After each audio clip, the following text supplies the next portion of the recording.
चाहे हिंदू हो चाहे मुसलमान, सब भारत माँ के शान। एक तिरंगा खातिर जान लुटे दे, देश व परवा हमार अभिमाना।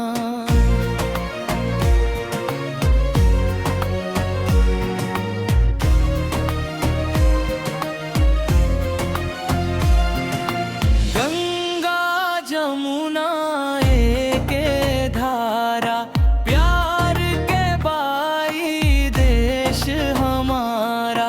मिलजुल के सब आगे बढ़ी, भारत के बढ़ाई सम्मान। चाहे हिंदू हो चाहे मुसलमान, सब भारत माँ के शान। एक तिरंगा खातिर जान लुटे दे, देश व परवा हमार अभिमाना।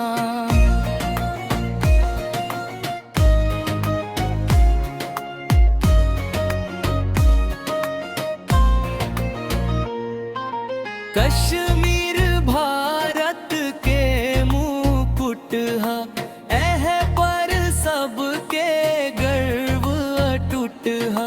सीमा पर जवान खड़ा बा, ओकरा खातिर सबके प्रणाम।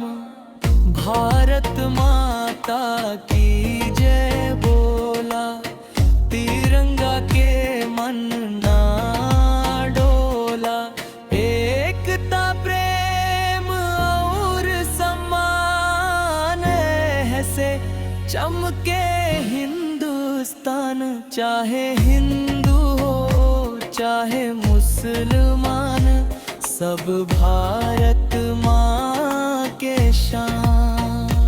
एक तिरंगा खातिर जान लुटा दे, देश व परवा